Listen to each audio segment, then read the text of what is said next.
Hello students, today we are going to learn about synchronous condenser.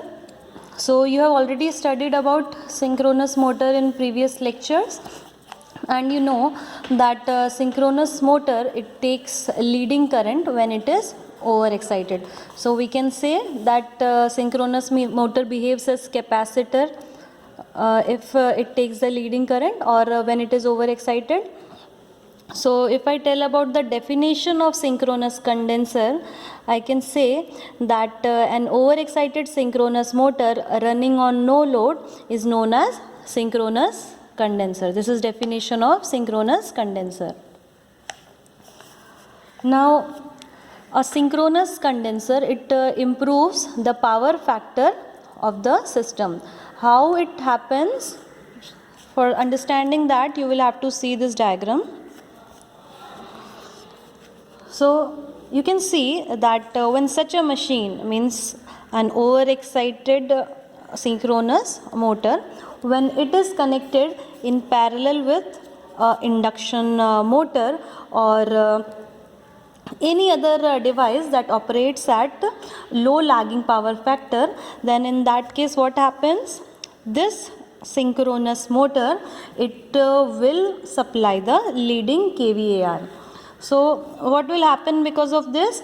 This leading kVAR, which is supplied by the synchronous motor or I can say synchronous condenser, it will neutralize, not completely, but it will partly neutralize the lagging reactive kVAR of the load. Hence, because of this, the power factor of the system is improved. I will repeat this thing again, that when such a machine is connected in parallel with induction motor or any other device that operate at low lagging power factor, the leading kVAR supplied by the synchronous condenser, it will partly neutralize the lagging reactive kVAR of the load, and hence the power factor of the system is improved. Now have a look at the Phasor diagram of this system. Now if it is asked in exam to draw a diagram which shows the Phasor diagram of synchronous condenser that will improve the power factor of the system, you will have to make this diagram. So you can see here from this diagram also, you can see that the load takes the current IL and it is at lagging power factor cos phi L. What is cos phi L? You can see here, right? This is angle between V and IL, right? That this is phi L. Okay, so the three phase load, it takes current IL at low lagging power factor cos phi L. Now the synchronous condenser, it takes current IM, right? Now obviously as it is as it behaves as capacitor, what will happen? It will lead the voltage by an angle phi m. So the resultant current which we are getting, this I, this resultant current is the vector sum of Im and IL, and this will lag behind the voltage by an angle phi. Okay, this is shown by this red color. So obviously it is seen that phi is what? It is less than phi L, right? You can see, right? This red angle is less than this black angle, right? So you can say that cos phi is greater than cos phi L. Hence, it is also proved by Phasor diagram that power factor is increased from cos phi L to cos phi. So synchronous condenser, they are helpful in improving the power factor of the system, right? So they are generally used at major bulk supply substation for power factor improvement. Now what are the advantages of using synchronous condenser? So one of the advantages is that by varying the field excitation, the magnitude of current drawn by the motor can be changed by any amount.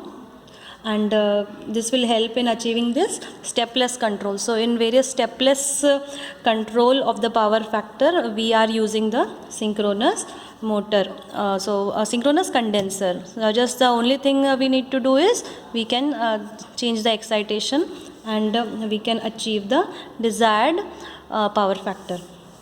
Now the motor windings, they have high thermal stability to short circuit current. This is another advantage, and the faults, they can be removed easily.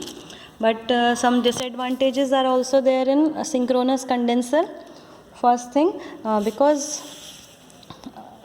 of windings and other losses, there are various losses in the system, and the maintenance cost is very high of using synchronous condenser, and it produces a lot of noise.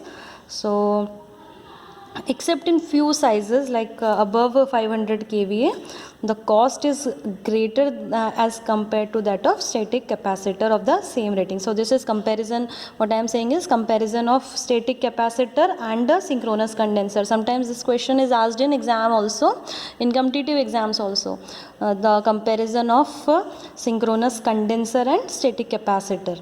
So if you are using static capacitor, so comparatively the cost of synchronous condenser is greater as compared to that of static capacitor of the same rating. But always there is a size limitation for that. So this is the case if you are using the size below 500 kVA.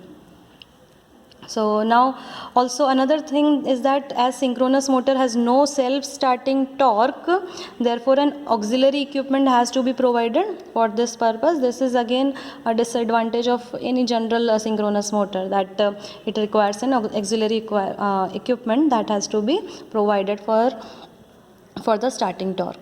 So that's all about synchronous condenser.